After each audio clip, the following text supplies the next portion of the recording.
G'day there guys, hopes that he falls into a coma and 2020 is over already. It's your boy Markee and welcome back to another episode of r/AmiTheA. Now if you love any of the posts in today's video, I want you to tell me what you think about it down in the comments below. Sit back, relax and enjoy the show. Thank you. Posted by user HydroPops222. Titled, Am I the a-hole for deciding to become temporarily celibate 1.5 years into a relationship? So I am a 29 female, and I'm dating a 33 male. We have been dating for 1.5 years, and living together for almost a year.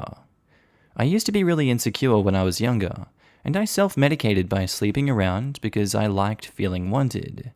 Surprise, surprise, it didn't help my self-confidence at all, and it made me feel worse. Luckily, I don't have a lot of the confidence issues I used to have. I was still really just starting to work on myself when I met my boyfriend, and he really showed me what a healthy relationship is supposed to be like. He's the first guy I've met who I feel loves me for me, and not just how I look and what they can get from me. I was very honest with him about my past, and he was super supportive. We have had a pretty normal sex life the whole time we've been dating. This is my longest and healthiest relationship, and last year, I realized that my past had really done damage to me. I didn't want my past to continue to affect my present or my future, so I started seeing a therapist to work out some of my issues. In therapy, I realized that I have always used my ability to please my partner in the bedroom as a yardstick for my worth in a relationship. Not how kind I am, not how well I treat them, nothing else, and this was very unsettling to me. I decided a couple of months ago that I wanted to temporarily explore a sex-free relationship. I wanted to feel confident in my role as girlfriend and as myself as a person on my own, without relying on my ability to please or obsessing about it. I want to make sure we are developing emotional intimacy without the physical side. Most importantly, I want to be confident that when we start back up having sex, that I'm confident in myself. It's been 2 months of celibacy after almost 1.5 years of sex every day. I feel like I'll be ready to pick that up again soon, but not yet. I've been honest with my boyfriend with my reasonings and have assured him that I'm still attracted to him. So far, he's been patient with me, way more so than I thought he'd be. Some of my friends, however, think I'm being disrespectful to him. After all, we spent over 1 year having a normal sex life, and out of the blue, I decided to put a pause to it. I've also heard that it's fine if I want to be celibate, but it's selfish of me to force him into it when that wasn't our original deal. Am I the a-hole for putting the brakes on my sex life without my boyfriend for an undetermined amount of time over 1 year into our relationship? Either these friends of yours are single and they don't understand how the hell a relationship works, or they are in a relationship and they don't understand how a proper functioning relationship should work, because he's cool with it, he's doing it for your mental health. And you're doing this for your mental health too, because you've been to a therapist and, you've explained your reasonings for this. I feel like you've been fairly transparent. It's not like you stopped wanting to have sex out of nowhere and then give absolutely no reasoning to your partner and then gaslight your partner as to they're the problem, it's not you, they're the ones that need to change because I decided to have no sex out of nowhere, I feel like your friends are the ones with the problems here. I would not listen to them, they sound stupid, and you continue to do what is healthy for your relationship, not the a-hole. No a-holes here. If you are both okay with it, I don't see the issue. I see where your friends might be coming from, but he's fine without having sex, and your relationship is still fine. Don't let other people make you doubt yourself when it's not even their business. I think they are more reflecting what might be good or not good for their relationship. If you and your partner are okay with it, then everything is good. No a-holes here. You can do whatever you want, but I'm going to be honest and say that I would be pretty annoyed if my boyfriend did this, and depending on how long he was wanting to do it for, I don't know if I would stay with him. Sex isn't everything in a relationship, but it's a big part of a relationship for a lot of people, and I wouldn't be cool with my partner taking that away for no reason, simply to work on themselves. It would be a bit different if there was a traumatic experience or illness or something, but in this case specifically, I really wouldn't be on board with it. Again, You can do whatever you want, and you should never feel like you should have to do anything that you don't want to. But you also can't expect your boyfriend to stick around during this soul searching. If he does, that's awesome. But if not, I would say that you don't have a right to blame him for it. And OP says, that's fair, and I appreciate your opinion. I posted on this board because I wanted honest, differing opinions, so thank you, it's a good point for sure. I just wanted to let you know that one of my exes once told me that he loved me as a person and was with me because he wanted to be around me, talk to me, and experience life with me, and that even if one day I decided I never wanted to have sex again, he would still stay with me, and it was one of the most reassuring and accepting things I've ever heard. The relationship ended for non-sex related reasons, don't worry. It sounded like your boyfriend feels the same way. And if your friends or his friends can't grasp the concept of a relationship where you love that person because you like being around them and the sex is just an awesome bonus, then that sucks for them. Your boyfriend is supportive. It's temporary and it's for your well-being. Tell them that. Boyfriend is supportive of this, as our relationship is built on more than just sex and he cares about my well-being and my growth as a person. Also, our sex life is none of your business, but ours. That's easy to say, but if at least one person in the relationship has a libido, sex is a part of a healthy relationship. It sometimes comes in waves of scarcity and plenty, and that's also healthy. But if there is no sex, or the scarcity becomes too much, there will be resentment. There will be hurt feelings and insecurity. You can have all of the love in the world for your partner, but if you're always left with a need unfulfilled, you are going to be suffering. Update: Am I the a-hole for deciding to become temporarily celibate 1.5 years into a relationship? I wanted to post an update since the response to my post was overwhelming and people have asked. I appreciate how passionate people got, and even though I was not labeled the a-hole, the people calling me one had valid points that I took to heart. I appreciate people taking the time to respond, even if it was hard to hear, and for giving me honest, unfiltered opinions, which was what I needed. I'm happy to report that my boyfriend and I are still together. We are now back to having sex after almost 4 months of celibacy. It had been a month or so longer than I thought when I originally posted. I feel that this break has really helped us connect on a deeper level. It has been more awkward than I thought to get back into sex after not having it for so long, as people warned me about. But it's getting better with time. We don't have sex every day anymore, it's toned down quite a bit, and I think we both feel less pressure, which was another thing suggested to me on my post. Going through this was tough, but made both of us realize our relationship is worth fighting for. We are even more serious now. A lot of people called me an a-hole for making a unilateral decision, and they were right. However, he was clear that this should have been my choice because it's my body, so I don't think he held that against me as much as was assumed on my post. But he didn't appreciate the blind side, which was fair. People suggesting me setting an end date, which was a good idea. I decided on not choosing a date to for sure start sex again because that would be counterproductive, but instead a date that we revisit the idea. We discussed everything at length that was brought up in the comments of the post. I asked him to be honest with me. There was some yelling out of frustration, but ultimately we were okay and he was patient. We decided that if we weren't having sex by July, I let him decide, we would have to see if we needed to try something else, or if it was just our time to part ways. Luckily, we never had to have that talk, but having a date to at least revisit things was a huge help. I also continued to check in with him. It was very, very far from idyllic, but we kept communicating, which was key. Overall, I'm at peace with my choices. I feel super confident, and I know that he's with me for me. And most of all, I learned how much value I bring to the relationship. I'm glad I posted that, because had I not, I'm not sure I would have gotten to this point if I hadn't taken the advice I got. There were things brought up in my post that I never would have thought about on my own. No a-holes here. This is incredible to hear.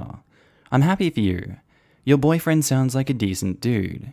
I'm glad you worked everything out between you, and I hope your relationship and confidence are stronger for the experience. Thanks.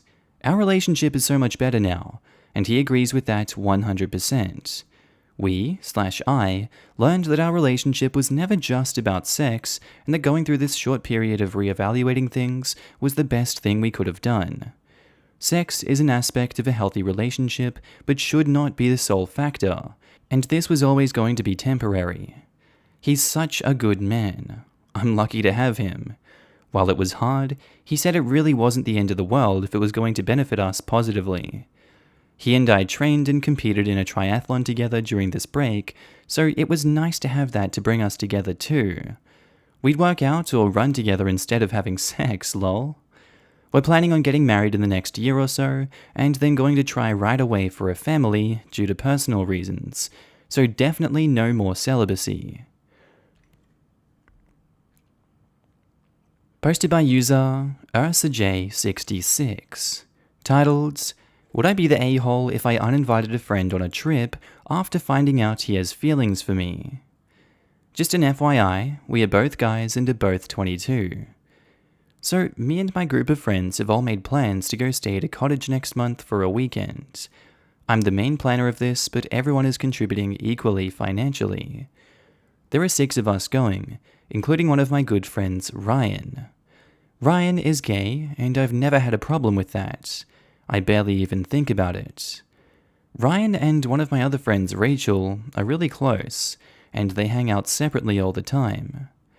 Rachel and I and a few of our other friends, Ryan wasn't there, went out for drinks last weekend, and we were all a little drunk by the end of the night. At one point, Rachel takes me to the side and says that she needs to tell me something. She said that Ryan confessed to her that he is starting to have serious, almost love-like feelings for me. She said that he is really distraught about it because I'm straight, and he knows I'll never reciprocate his feelings. She made me promise not to let on that I know. To be honest, I'm kind of freaked out by it. I don't know if I'm comfortable having somebody there at the cottage who has such strong feelings for me. I'm considering asking him not to come on the trip. I would cover his portion of the cottage myself. I feel like because I am the one organizing it, that I should be able to decide who I want there or not. Obviously, I would talk to him about this and emphasize that maybe it's best for both of us if we spend some time apart so he can work through his feelings for me. So, would I be the a-hole if I uninvited him? Personally, I feel like, yeah, you would be. I feel like you were going really well there, saying that you're going to talk to him about it and saying that you need to spend some time apart, work on the feelings, but doing that through uninviting him to this trip that he's obviously looking forward to and everyone else is looking forward to spending time with him on, that's a dick move. Come on, that is a dick move. You can have a humane conversation with someone and talk through the feelings and say, hey, I feel like we need to cut this out, this needs to stop. I'm uncomfortable with this. And not uninvite them from an event and not cut them out of your friend group. So you would be the a-hole if you uninvited him, and I suggest finding a better way to go about this than uninviting him from the event. You're the a-hole. If Ryan has never acted on those feelings or made you feel uncomfortable, then you're uninviting him for no reason. It is one thing to have feelings for someone you can't have, it is another thing entirely to act on them. Haven't you ever developed feelings for one of your female friends who didn't feel the same way back? You're the a-hole, and let's not let Rachel off the hook. She's an a-hole too. She violated Ryan's trust, and she sounds like a crap stirrer. This right here. One of my best friends has admitted that he's attracted to me. He knows I'm straight and not interested, and that was that. I actually found it flattering, and we're still great friends. I'm attracted to quite a few girls I shouldn't be, and I know you can't control who you're attracted to, but acting on it is different. You're the a-hole. He didn't even tell you. He's never acting on it or said anything to you. It comes off as extremely homophobic. If it was Rachel who had feelings for you, would you be so uncomfortable that you uninvited her? Probably not. If he's not suddenly coming on to you or trying to take advantage of you, you're 100% the a-hole. It was once remarked to me that homophobia in men is the fear that a gay man will treat them the same way as they treat women. I think that applies perfectly to OP here. You're the a-hole. He hasn't done anything to you, dude. If we assume Rachel is telling the truth, then you've most likely been around him for a while with no incident. Gay people aren't wild animals. He has self-control. He knows you're straight, so he's not going to do anything. It seems like it wasn't even his plan to let OP know. Yeah, Rachel also is an a-hole whether she's telling the truth or not. Update: would I be the a-hole if I uninvited a friend on a trip after I found out he has feelings for me? So I eventually decided not to let Ryan know that I knew about his feelings for me, and he ended up coming along to the trip to the cottage. Everything was fine until the last night of the trip when we were all drunk around the campfire. At one point, the night ended and we all went inside to bed. I was sleeping in a room by myself and I crawled into bed and passed out pretty quickly. I woke up around 4 a.m. to pee and I found Ryan sleeping in the bed with me. I woke him up and asked him what he was doing. He told me he felt lonely and wanted to cuddle. I told him I wasn't comfortable with that and asked him to leave the bed. He refused and started crying and saying that he's in love with me and he's sorry for being weird about it, but that he wants to be with me. I told him that I didn't think of him that way and it made me uncomfortable to hear that from him, and I started to walk out of the bedroom so I could sleep on the couch. He begged me to stay, but I just left and went to the couch. The next morning we had to leave and we didn't say 2 words to each other, and we all piled into the car. We all got dropped off and me and Ryan didn't even say bye. He texted me a few days later begging me to talk to him, but I haven't answered him and I've been avoiding him since it happened. I just don't know how to approach this from here considering everything that has happened. I was going to let the crush go, but since he confessed to me and slept in the same bed with me, I don't know what to do, or if I can move past it. Anyways, that's my update. Thanks for all the responses to my original post. I really tried to follow the advice everyone gave me. Of course you can't move past this. That was very creepy, entitled behavior. You do not owe him a relationship of any kind. Not the a-hole, and he needs professional help. Yeah, I don't want him to get in any kind of trouble, I just hope he gets help. You need to realize that this is far beyond just some minor slip-up like yelling at a friend and cussing them out or something. There are things you can apologize for and move past. Think about it like this. If you had feelings for a girl in your friend group, strong feelings, would you just get in bed with her while she slept? If you did that, what do you think her response would be? Not the a-hole. What a freaking creepo. It's not okay to just randomly get into bed with someone and then make it weird. I honestly just feel bad for him. It's one thing to feel bad for him, but his behavior clearly shows that he has no respect for space and he can't contain his feelings. It would have been better if he had just confessed to you in private instead of just sleeping with you without your consent. Creepy as hell is one thing, but this is just something that breaks the trust of a friendship. Yikes, I'm so sorry that happened to you. I would cut off contact completely and not feel an ounce of remorse about it. If he was that okay with overstepping his boundaries with you, he is genuinely dangerous to be around. I don't think he's dangerous, just sad and acting creepy. It's hard to think of a friend as dangerous, but most sexual assault is committed by people you know. He already got in bed with you and cuddled with you while you were drunk, all without your consent. That's about as big of a red flag as you can get. Ultimately though, you gotta do what you feel is right though. Again, I'm sorry that you had that happen. I hope things go over smoothly, whatever you decide to do.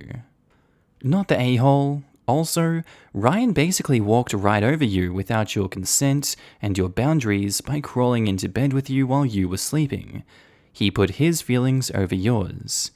That's pretty damn crappy of him, and is also one step short of sexual assault, while you aren't aware or awake to stop him. I suggest OP that you tell the rest of your friendship group what Ryan did and then cut him off. Alright, that's where I think I'm going to end today's episode, guys. As always, I really do hope you learned something or just really enjoyed the posts that were put up today. Quick shout out to all my new and existing Patreon and channel members. You should be able to see your name on screen right now, and if you don't, then I don't think you're part of the club, and you really should join the club because it's a great club. And I want to thank every single one of you guys for supporting me in this journey. It really means so much to me, and I love you all so much for it. Thank you for helping me out. As you can tell, I'm now happy and healthy back in Australia. Thank God it's not cold like Ireland. I don't like wearing jumpers everywhere. I prefer the heat. Thank you very much. I know that's an unpopular opinion. Anyway, guys, I really do hope you enjoyed today's episode. I'll see you in the next one. Have a good day, night, sleep, whatever you're up to, and I'll see you later. Bye.